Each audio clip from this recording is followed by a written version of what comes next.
आज हम लोगों का एक रेंडम टेस्ट है, वो भी हिस्ट्री का है। तो आप लोग जितना भी याद होगा आप लोगों को, अगर नहीं भी याद होगा तो भी कोई बात नहीं है, हम लोग उस पर डिस्कस कर लेंगे। लेकिन ये ज़रूरी है आप लोगों के लिए न्यू टॉपिक पे डिस्कस करने से पहले थोड़ा सा रिवाइज हो जाए, रिवीजन हो जाए। तो हम कुछ क्वेश्चन आज सिर्फ हम लोग हिस्ट्री पे बात करेंगे, तो कुछ क्वेश्चन आपसे हम पूछते जाएंगे, आप लोग उसका देख लीजिएगा, जवाब दे दीजिएगा जितना हो सके।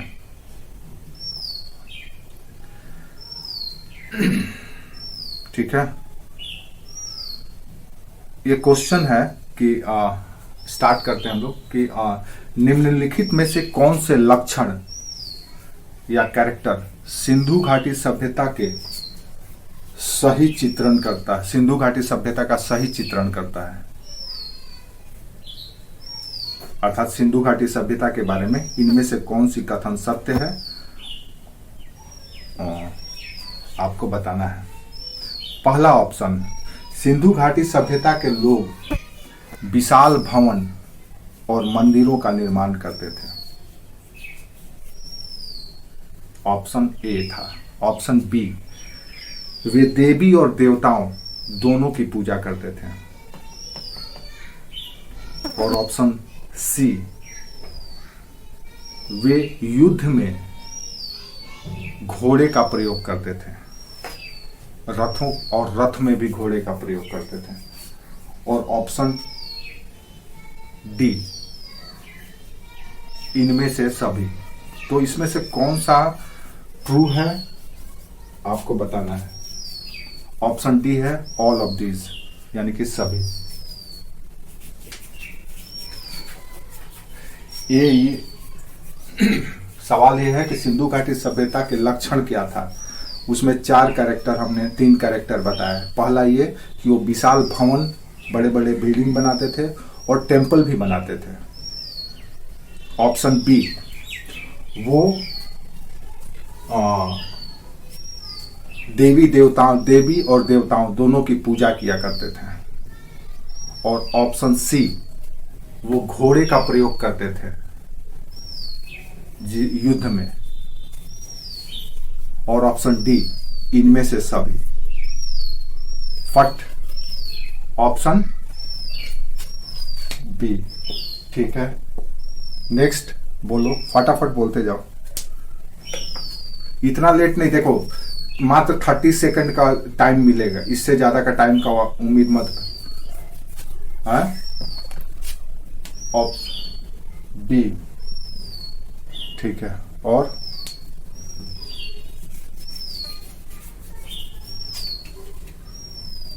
बोलो,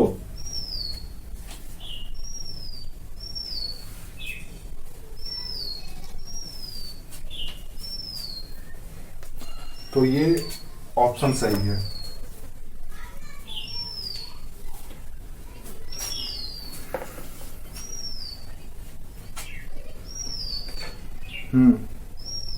वेरी गुड, बहुत अच्छा।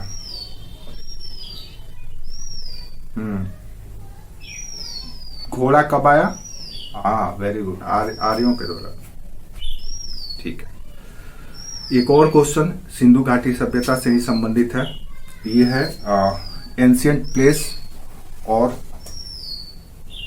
वहां पे जो आर्कोलॉजिकल एविडेंस मिला है, या आर्कोलॉजिकल जो खोजा गया है कुछ भी चीज, उस पे है। ऑप्शन है लोथल, हिंदी में या इंग्लिश में समझ लो, लोथल। ए। ऑप्शन बी है कालीबंगन, कालीबंगन। ऑप्शन सी है धौलावीरा,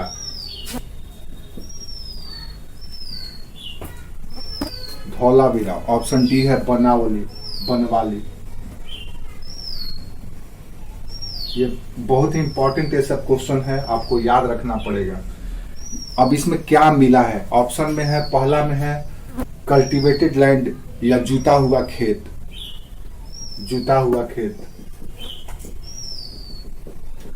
फिर है गोदीवाड़ा यानी डक यार्ड, गोदीवाड़ा। ऑप्शन सी है पक्की मिट्टी की बनी हुई हल, यानी कि हल की आकृति जो पक्की मिट्टी की बनी है।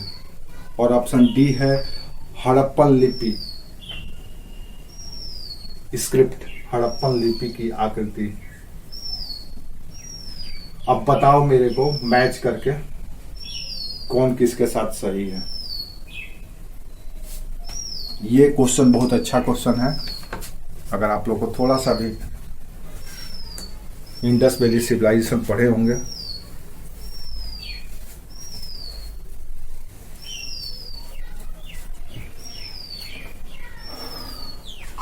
जल्दी जल्दी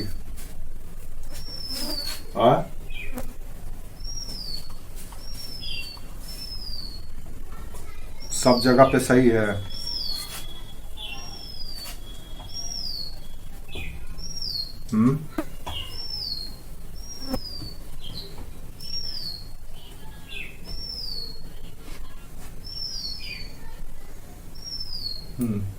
ठीक है, देख लो फटाफट, अगर आप लोग को याद नहीं है।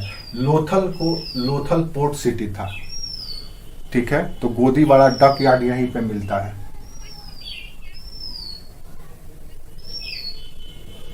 डक यार्ड वही जहां पे जहाज आकर के रुकता था, जहां पे पानी का जहाज शिप आता था दूसरे देशों से, विशेष करके फारस से। तो वहां से जो आता था, तो ये गुजरात में है लोथल, तो वो एक डक यार्ड था, यहाँ पे एविडेंस में मिला है। दूसरा है कालीबंगन, कालीबंगन राजस्थान में है, यहाँ पे हल के साक्ष्य मिले हैं, ठीक है। जुता हुआ खेत का साक्ष्य मिला है, समझ में आया। और धौलावीरा जो है, यहाँ पे हड़प्पन स्क्रिप्ट मिला है।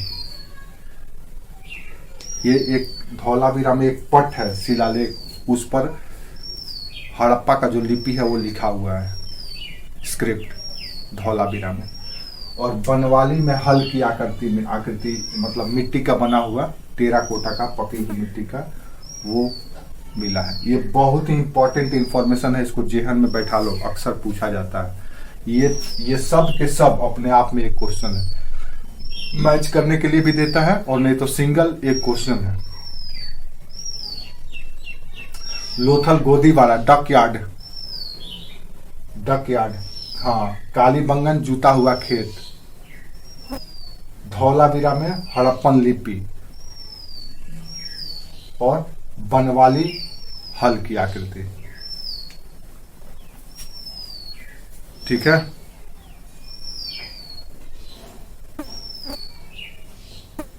एक और क्वेश्चन है, एकदम सिंपल क्वेश्चन है कि हड़प्पा में जो स्क्रिप्ट यूज किया जाता था, यानी हड़प्पन लिपि किस प्रकार की थी? खरोष्ठी, ब्राह्मी, अरामाइक, या नॉन ऑफ दीज, या अननोन, अज्ञात, किस तरह की लिपि थी? या अगर वहां पे पिक्चर, ब्राह्मी, खरोष्ठी, अरामाइक, माइक, या चित्राक्षर, किस प्रकार की लिपि थी? पिक्टोरियल, हाँ, वेरी गुड। इसके जगह पे कभी कभी अज्ञात या अननोन भी दे देता है, ठीक है।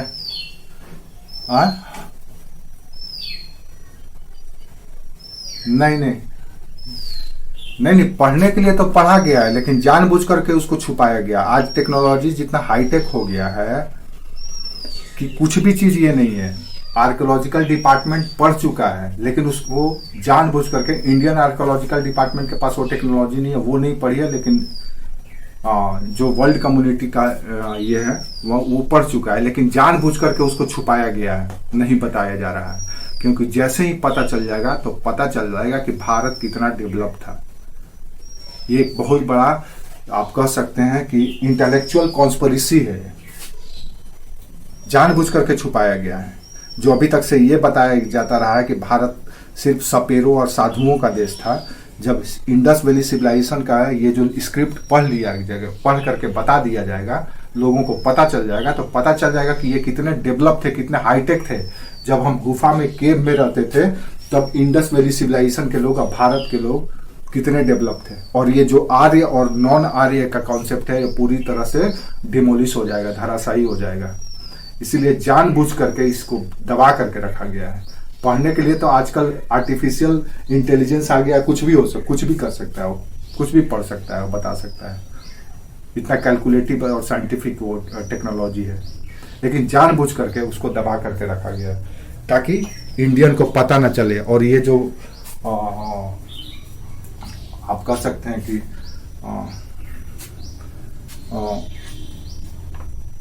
र्यूमर फैला करके या अफवाह फैला करके रखा गया है, नैरेटिव सेट किया गया है, वो बना रहेगा कि भारतीय पिछड़े थे, जाहिल थे, अनपढ़ थे, आर्य बाहर से आए थे।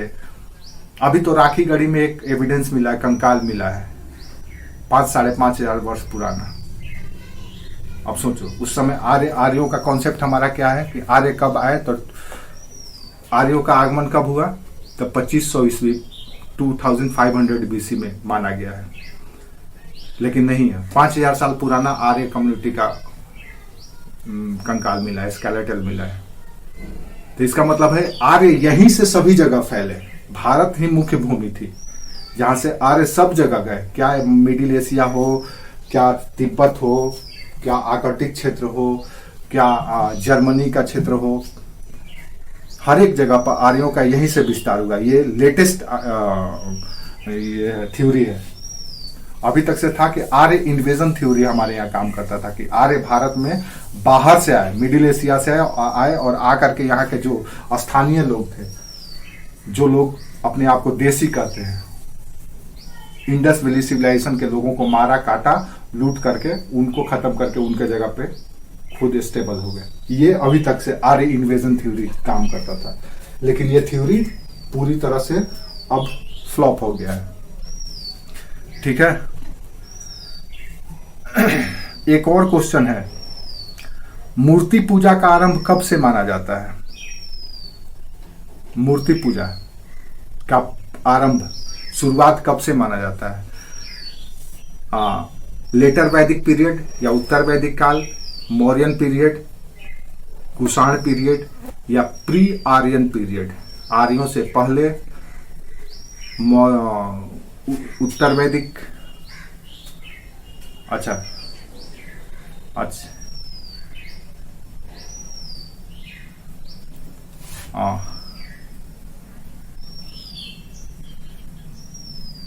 अच्छा देखो, लेटर वैदिक पीरियड अगर आप लोग का जवाब है तो ये गलत है। आर्यों से पहले, यानी कि आर्य जब भारत में आए 2500 बीसी में, तो उससे पहले जो इंडस वैली सिविलाइजेशन था वो भी मूर्ति पूजा किया करता था। इसमें कैसे आप लोग कंफ्यूज हो गए? हम लोगों को किताब में पढ़ाया जाता है कि मूर्ति पूजा का कॉन्सेप्ट बौद्धों के द्वारा लाया गया। मूर्ति पूजा सबसे पहले बौद्ध धर्म के द्वारा लाया गया, लेकिन नहीं, सिंधु घाटी सभ्यता के लोगों के द्वारा मूर्ति पूजा की जाती थी। शिवलिंग मिला है, पशुपति का आकृति मिला है, आपको पता ही है।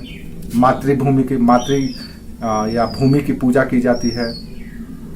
तो हमारे यहाँ मूर्ति पूजा वृषभ की आकृति मिली है, आप देखे ही होंगे बहुत सारे सिक्कों पे, या आप कह सकते हैं कि जो सील मिला है उस पर।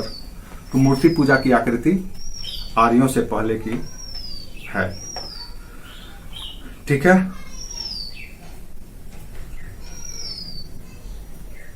एक और क्वेश्चन है, देवी माता की पूजा,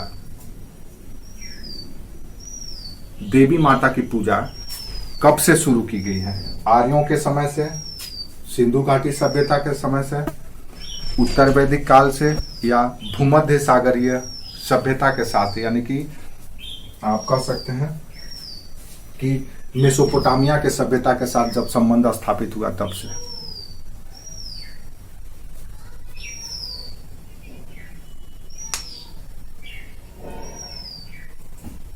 आंसर क्या होगा, आंसर बताओ, हमसे पूछो मत आप लोग।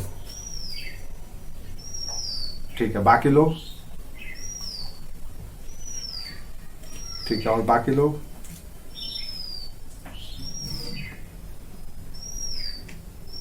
बोलो। 30 सेकंड का सिर्फ टाइम है, तुम लोग 30 सेकंड से ज्यादा टाइम मत लो, फटाफट बोलो।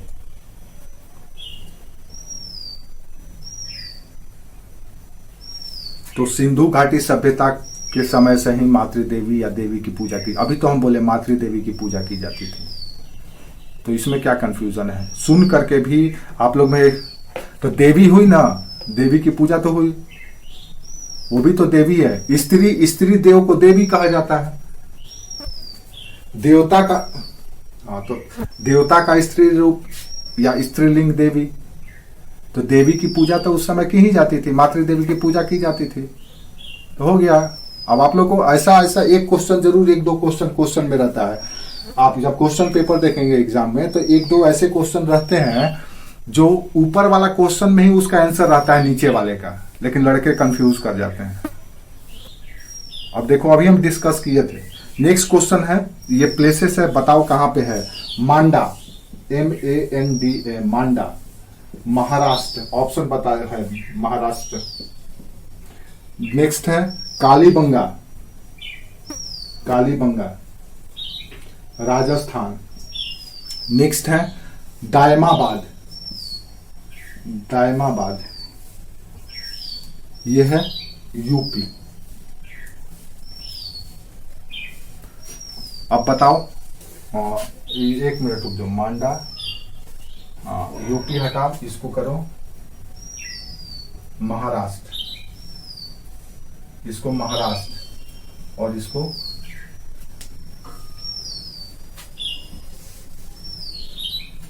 कश्मीर।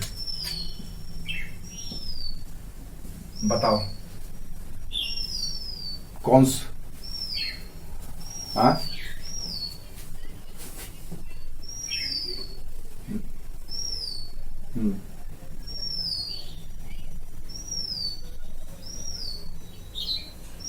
क्या सही है?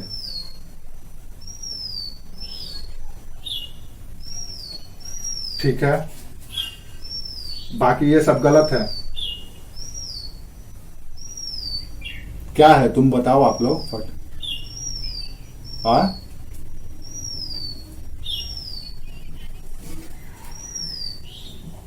अच्छा, और ये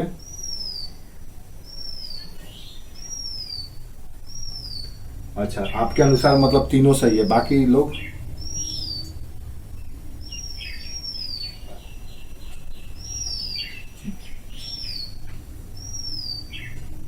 ठीक है, ठीक है। ये इंडस वैली सिविलाइजेशन का नॉर्दर्न बाउंड्री है, उत्तरी, आप नॉर्थ ईस्ट एरिया है मांडा, जो कश्मीर में है।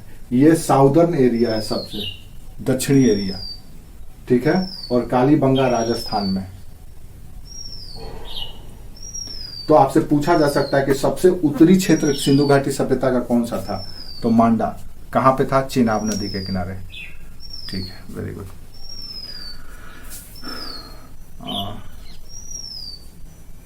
ये क्वेश्चन बताओ, किस देश में सिंधु नदी प्रवाहित होती है? भारत, पाकिस्तान, चीन, अफगानिस्तान। प्रवाहित होती है, हाँ। तो और ऑप्शन डी 4 है, ऑप्शन ई में all of these, Bharat, Pakistan, चीन, अफगानिस्तान। और ऑप्शन ई में है ऑल ऑफ दीज। अच्छा, ठीक है, हाँ, ठीक है, हाँ, सब होगा। अफगानिस्तान को छोड़ करके तीनों होगा।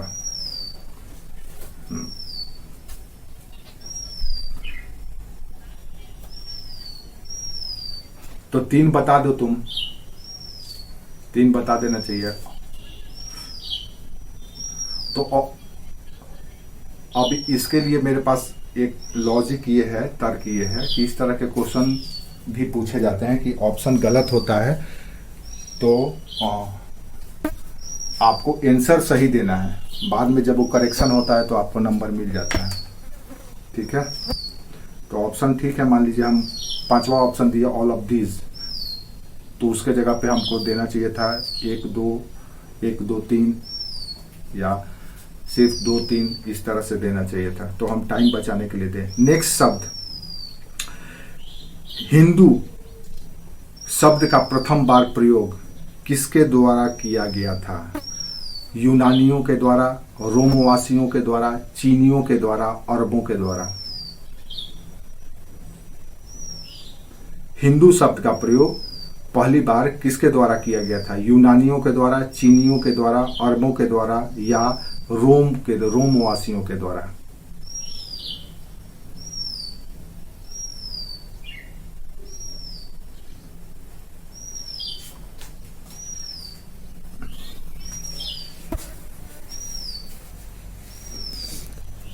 ऑप्शन तो एक ही मानना है। ठीक है, अगर आप लोग अरब बोल रहे हैं तो सही है। ये बात हम पिछले जो हम लोग का ऑफिशियल क्लास था जिसमें हम लोग बात किए थे कि सिंध से हिंद बना था। ठीक है, तो अरबों के द्वारा किया गया था।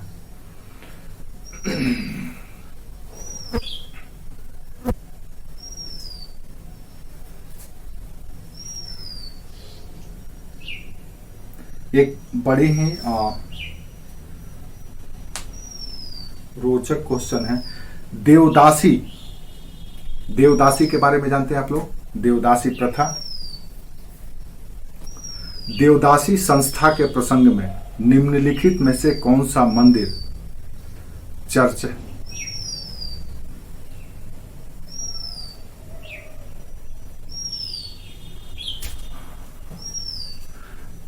हाँ, तो देवदासी प्रथा से जुड़ा हुआ ये जो कॉन्सेप्ट है, ये कॉन्सेप्ट हाल ही में कुछ दिन पहले चर्चा में रहा था। तो किस मंदिर से जुड़ा हुआ था? अभी चर्चा में रहा है कुछ दिनों पहले। जगन्नाथपुरी मंदिर, पशुपतिनाथ मंदिर। पशुपतिनाथ मंदिर कहाँ पे है? पशुपतिनाथ मंदिर कहाँ पे है?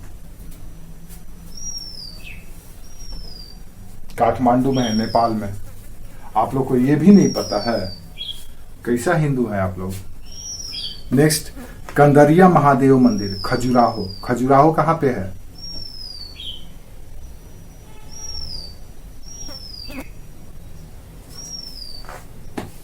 ठीक है, तो ये जो देवदासी प्रथा था, इसमें क्या था कि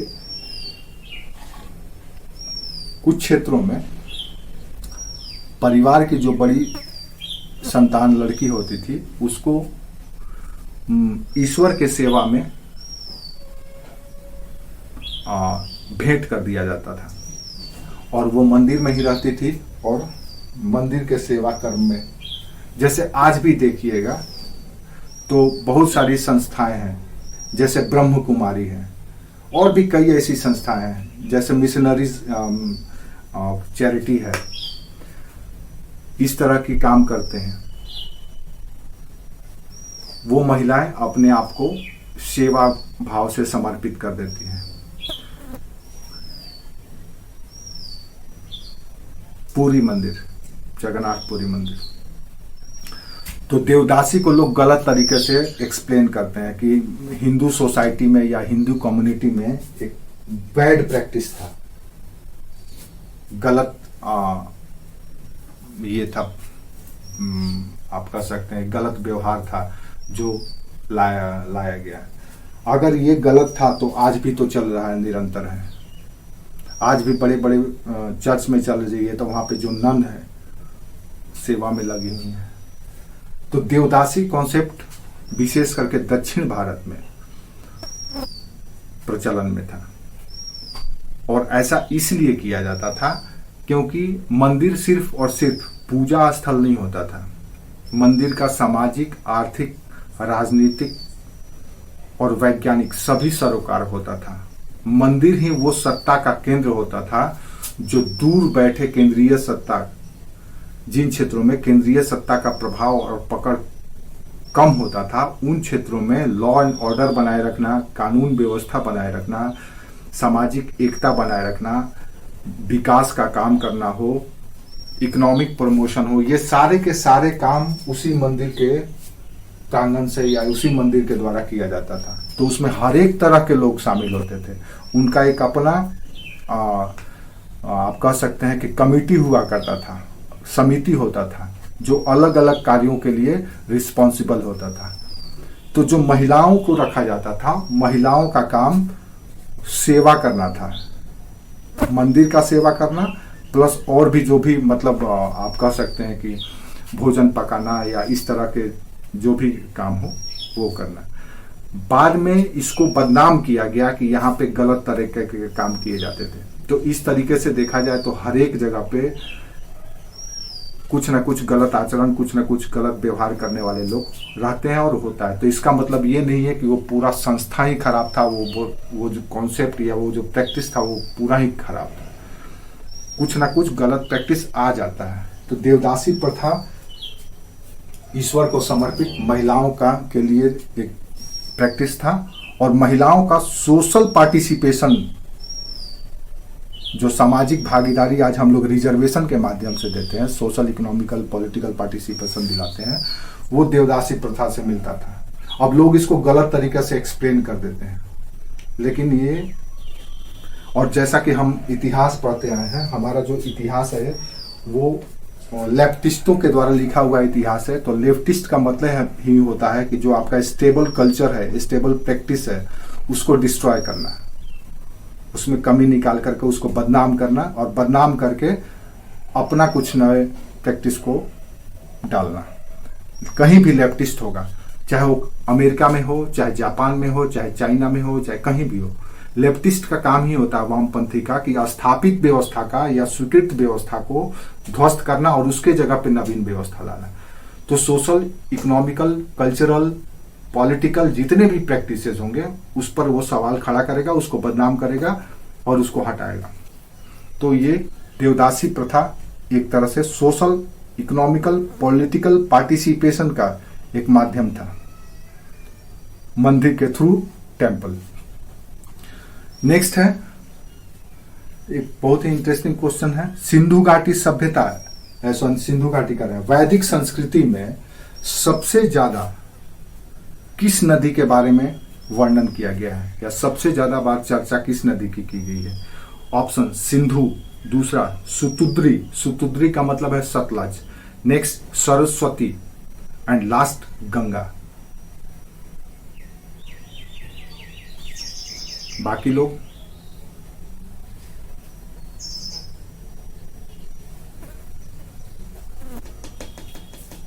और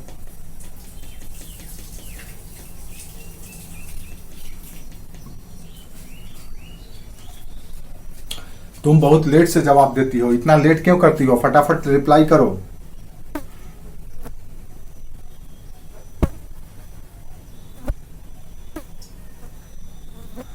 तो रिप्लाई करो फटाक दे कि नहीं पता, कोई भी A B C D 4 option रहेगा तो छोड़ देगी कि कहीं टिक करेगी किसी पे? तो इसका आंसर है सरस्वती। Very good. सरस्वती को ऋग्वेद में नदी तिम्मा कहा गया, नदियों में सबसे उत्तम। यही सरस्वती नदी राजस्थान में घग्घर के नाम से जानी गई। बाद में हम लोग आप याद कीजिए, हम लोग पंजाब प्लेन पढ़ रहे थे तो उसमें हम इसकी चर्चा किए थे। ज्योग्राफी में पंजाब प्लेन की जब हम बात कर रहे थे, पंजाब के मैदान की, तो अरावली के पूरब का जो क्षेत्र है उस क्षेत्र में हम इसकी चर्चा किए थे।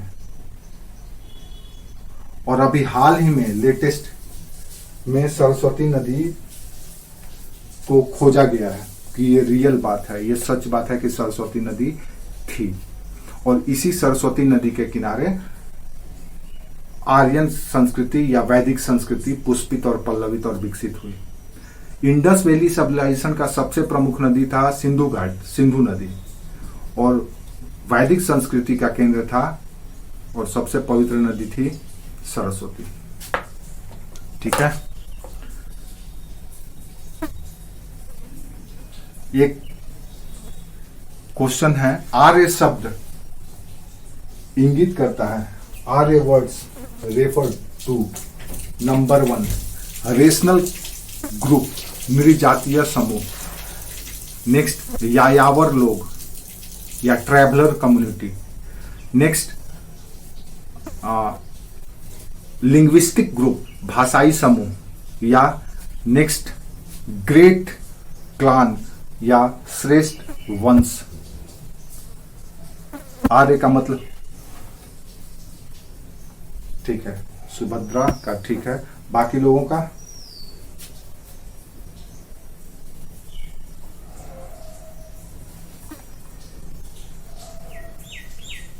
आप लोग बहुत वीक हैं। सुभद्रा का आंसर सही है, सुभद्रा का आंसर। क्यों कंफ्यूज हो रहे हो, क्यों कंफ्यूज हो रहे हो? ये सब एकदम बेसिक चीज है और आप लोग इतने दिनों से पढ़ रहे हैं फिर भी कंफ्यूज हो रहे हैं। कंफ्यूज तो नहीं होना चाहिए। तो आर्य का मतलब होता है श्रेष्ठ, आर्य का मतलब होता है श्रेष्ठ। ठीक है,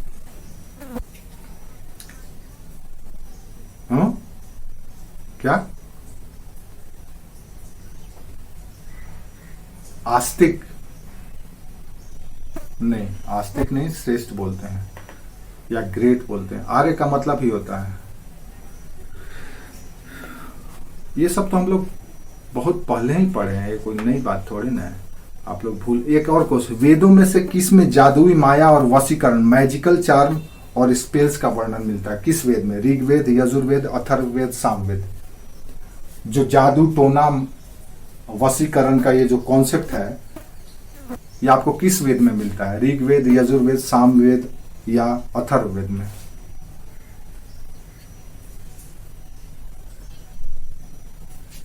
और बाकी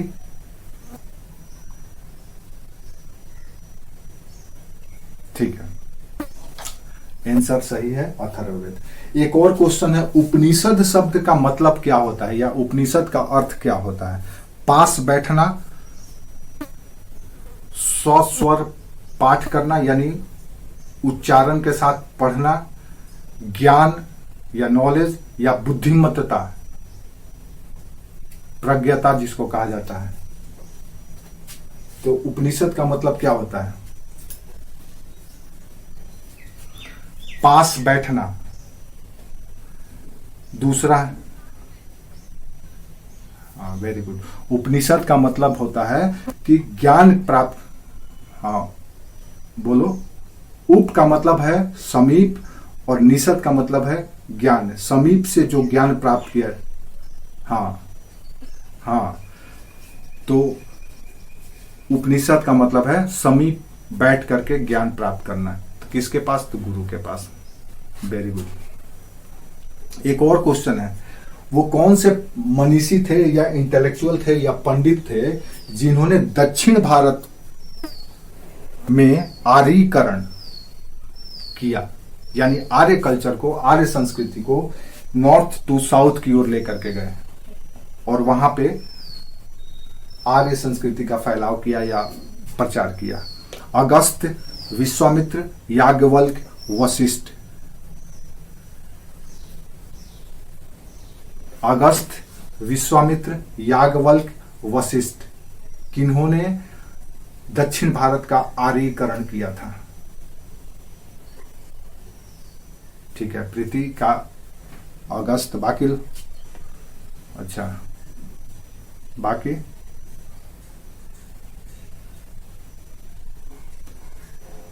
तो अगस्त आंसर सही है। अगस्त ऋषि ने ही दक्षिण भारत का आर्यीकरण किया था।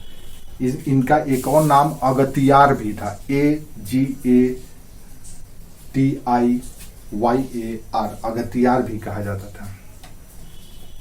याद रखिएगा कि संगम का जो फर्स्ट कॉन्फ्रेंस मदुरई में आयोजित हुआ था, उस फर्स्ट कॉन्फ्रेंस का जो चेयरपर्सन या अध्यक्षता किया था वो अगस्त ऋषि ही थे।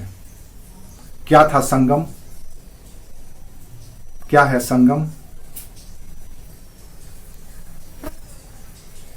संगम शब्द पहली बार सुन रहे हैं। संगम मदुरई, मदुरई कहां पे है? मदुरई की अभी हम बात किए, मदुरई कहां पे है?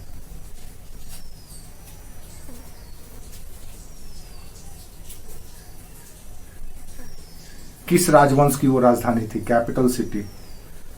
मदुरई।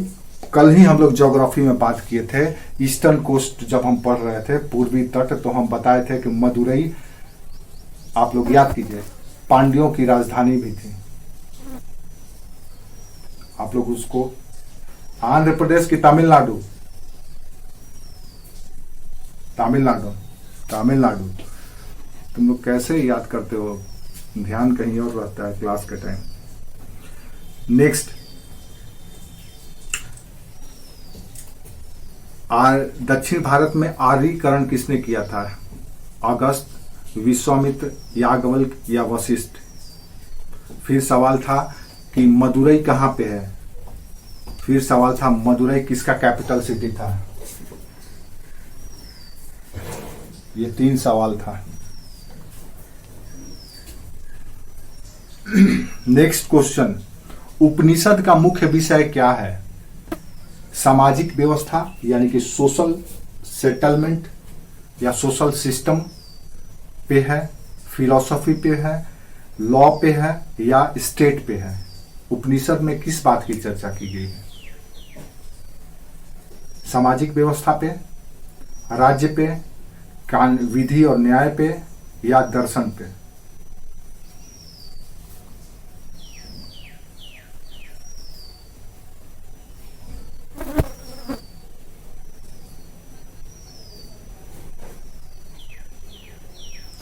राज्य पे, कानून व्यवस्था पे, और क्या बोले थे, सामाजिक व्यवस्था पे या फिर दर्शन पे?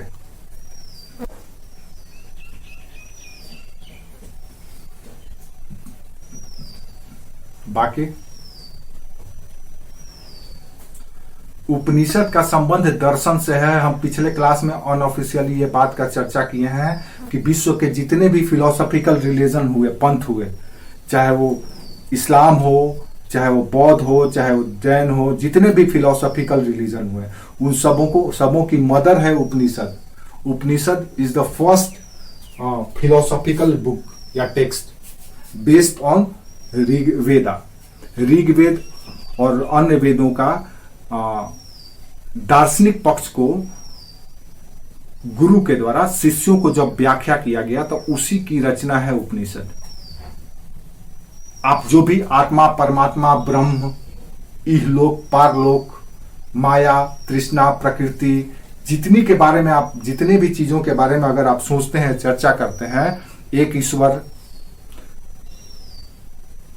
निर्गुण, ये सब जो भी टर्म आप सुनते हैं धर्म के, रिलीजियस फिलॉसफी में, ये सब के सब उपनिषद का देन है। उपनिषद इस विश्व की सबसे पहली दार्शनिक पुस्तक है और ये हम लोग पहले भी बात कर चुके हैं, पिछले वीडियो में, पिछले क्लास में भी हम लोग अच्छे खासा इस पे हम चर्चा किए हैं। तो दार्शनिक बुक है। जन्म, पुनर्जन्म, कर्म, कर्मफल, ये सब के बारे में चर्चा आपको उपनिषद में मिलेगा। आत्मा क्या है, ब्रह्म क्या है, ईश्वर क्या है और क्या है वो, तो जो वेदों में जिसकी चर्चा की गई है, जो हम लोग वेद पढ़ के भी जिन चीजों को नहीं समझ सकते हैं, वेद के मर्म को, वेद के संदेश को, वेद के उद्देश्य को, उन चीजों को जो हम साधारण मानव नहीं समझ सकता है, उस दार्शनिक पक्ष की व्याख्या उसी उपनिषद में की गई है। और हर एक वेद का अपना उपनिषद है, ठीक है, हर एक वेद का अपना उपनिषद है। ऋग्वेद के फिलॉसफी के लिए अगर आपको देखना है तो उसकी उपनिषद आप देखिए, आपको उसका दर्शन पता चल जाएगा। तो हर एक वेद का अपना उपनिषद है। इतना सिंपल क्वेश्चन का जवाब आप लोग नहीं दे रहे हैं, थोड़ा सा सोचनीय है, चिंतनीय है। नेक्स्ट क्वेश्चन, वैदिक युग में प्रचलित लोकप्रिय शासन प्रणाली थी, मतलब वैदिक काल में किस तरह का गवर्नमेंट सिस्टम था? पहला है डिक्टेटरशिप या निरंकुश, दूसरा है प्रजातंत्र या डेमोक्रेसी, प्रजातंत्र या डेमोक्रेसी, इसको तीसरा है गणतंत्र, या आप कह सकते हैं इसको रिपब्लिकन, और चौथा है वंश परंपरा पर आधारित राजतंत्र या मोनार्की। वैदिक काल में किस तरह का शासन व्यवस्था था?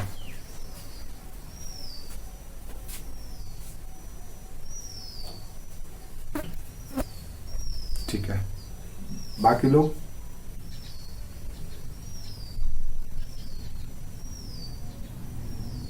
ठीक है, ये सबका आंसर गलत है। हाँ, राजतंत्रीय सिस्टम था, मोनार्कियल सिस्टम था। ठीक है, इसीलिए तो वर्ण व्यवस्था वहां से डेवलप हुआ।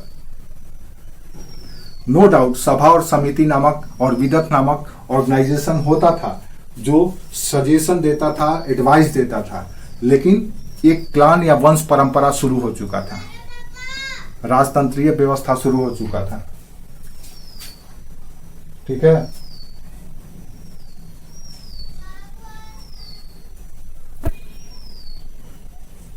राजतंत्रीय व्यवस्था शुरू हो गया था।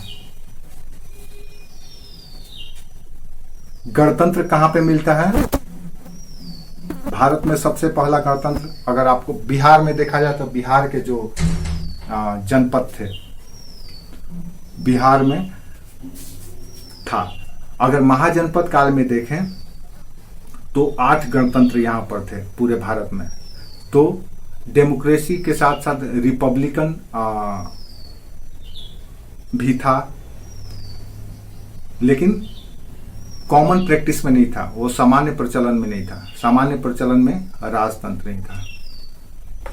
ठीक है, एक और क्वेश्चन है,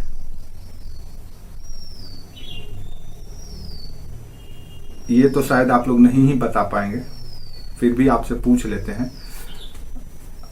जीवन यापन करने के लिए जो व्यक्ति वेद और वेदांगों को पढ़ाता था दूसरे को, उसको किस नाम से जाना जाता था? आचार्य, अध्वर्यु, उपाध्याय या पुरोहित? यानी कि ये प्रोफेशनल लोग थे जो लोगों को वेद पढ़ा करके और वेदांग पढ़ा करके। वेदांग कितने हैं? क्या है वेदांग?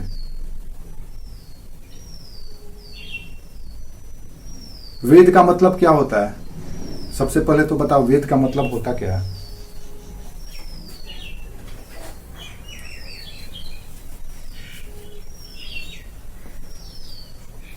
वेद का मतलब होता है ज्ञान, और वेद आप सीधे नहीं पढ़ सकते हैं। वेद को पढ़ने के लिए उसके 6 अंगों को पढ़ना पड़ेगा। क्या है 6 अंग? शिक्षा, निरुक्त, कल्प, व्याकरण, छंद, ये एक और है। तो ये 6 अंगों को पढ़ करके ही आप वेद को पढ़ सकते हैं और तब समझ सकते हैं। आप सीधे अगर वेद दे दिया जाए तो आपको कुछ समझ में नहीं आएगा।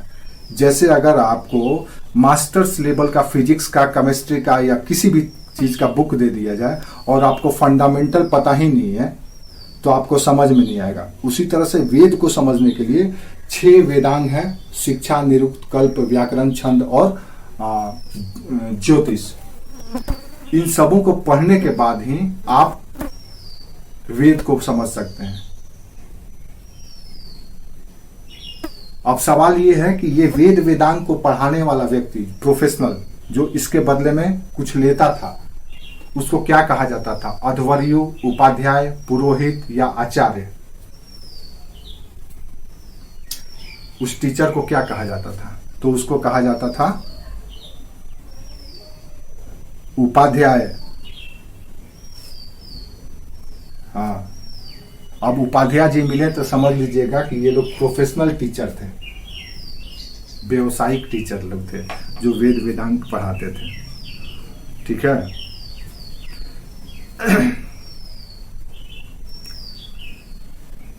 थोड़ा सा रिवीजन कीजिए आप लोग।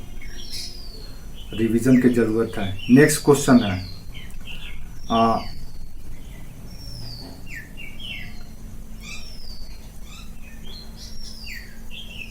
ये यूपीएससी में आईएएस में पूछा गया क्वेश्चन है कि भारतीय इतिहास के संदर्भ में निम्नलिखित में से कौन भावी बुद्ध है, यानी आने वाला बुद्ध, बुद्ध को भी अवतार माना गया है, तो आने वाला बुद्ध कौन है जो संसार की रक्षा करेगा? अवलोकितेश्वर, लोकेश्वर, मैत्रेयी, पद्म पाणिनि।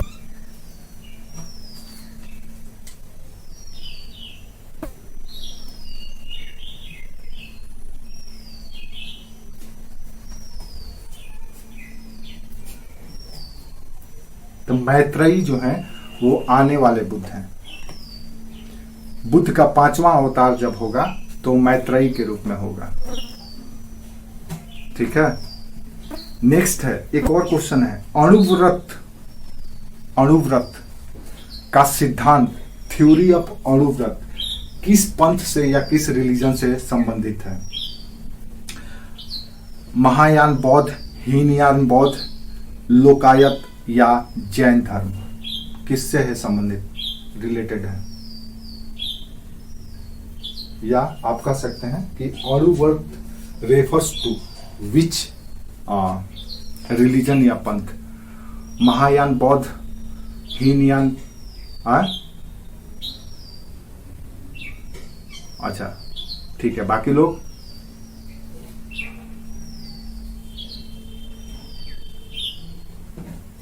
ठीक है, तो ये जैन धर्म से जुड़ा हुआ। दरअसल ये क्या था, तो ये एक तरह से कह लो कि मोरल या नैतिक सिद्धांत था, मोरल थ्योरी था या मोरल आइडियोलॉजी था जो जैन धर्म में बताया गया था। क्या क्या था? तो सत्य यानी सत्य बोलना है, अहिंसा नॉन वायलेंस का पालन करना है, अपरिग्रह यानी कि धन का संचय नहीं करना है, ब्रह्मचर्य और अस्तेय यानी चोरी नहीं करना है। तो ये सब, इसको 5 महाव्रत कहा गया। यानी कि किसी भी व्यक्ति को अगर इस जीवन में सफल जैनी बनना है तो इन 5 आचरणों को फॉलो करना होगा। सत्य, अस्तेय, अपरिग्रह, ब्रह्मचर्य और अहिंसा। इसको जब आप कठोरता पूर्वक अपने ऊपर इंप्लीमेंट करते हैं और इसको फॉलो करते हैं तो इसको कहा गया 5 महाव्रत। तो जो मोंक होते थे या भिक्षु होते थे या मुनि होते थे, वो इसको पूरी तरह से अक्षरशः कठोरता पूर्वक पालन करते थे। इसमें वो कहीं भी समझौता नहीं करते थे। अहिंसा बिल्कुल नहीं करेंगे। इसके लिए वो क्या करेंगे, तो मुंह पर मास्क लगा लेंगे, खेती बाड़ी का काम नहीं कर, कोई भी ऐसा काम नहीं करेंगे जिससे किसी जीव की पे हिंसा हो। सच बोलेंगे, चाहे सच के लिए उनकी जान चली जाए। चोरी नहीं करेंगे, धन का संचय नहीं करेंगे और ब्रह्मचर्य जीवन बिताएंगे। तो जो 5 महाव्रती जैनी होगा वो निर्वस्त्र होकर के आपको मिलेगा। जैन मुनि जो होते हैं, आप देखिएगा, निर्वस्त्र होकर के, बिना किसी लोभ, बिना राग, बिना द्वेष, बिना तृष्णा के होते हैं। तो ये 5 महाव्रत है। लेकिन अगर कोई पारिवारिक व्यक्ति, गृहस्थी व्यक्ति जैन धर्म का पालन करता है या जैन फॉलोअर है तो उसके लिए थोड़ा सा इसमें फ्लैक्सिबिलिटी है, तो उसको कहा गया अणुव्रत। यानी कि कहीं कहीं पे वो कंप्रोमाइज कर सकता है। जब उसकी जान संकट में हो तो झूठ बोल सकता है, अगर वो भूखा है तो चोरी कर सकता है। समझ में आया? और अगर वैवाहिक है तो उसका ब्रह्मचर्य तो रहेगा ही नहीं, और अपने पीढ़ी की परवरिश के लिए, आर्थिक सुरक्षा के लिए धन भी संचय कर सकता है। तो ये हो गया अणुव्रत। और जो अक्षरशः और कठोरता पूर्वक जब पालन किया जाएगा तो उसको कहा जाएगा महाव्रत। क्लियर है? अब हाँ, एक और क्वेश्चन है ना, इसी से संबंधित है कि जैन धर्म के, मतलब इसमें से आपको सही क्या है ये बताना है कि जैन धर्म के अहिंसा पर बल ने कृषकों को जैन धर्म अपनाने से रोका। ये स्टेटमेंट है। ये स्टेटमेंट है कि जैन धर्म में अहिंसा पर बल है,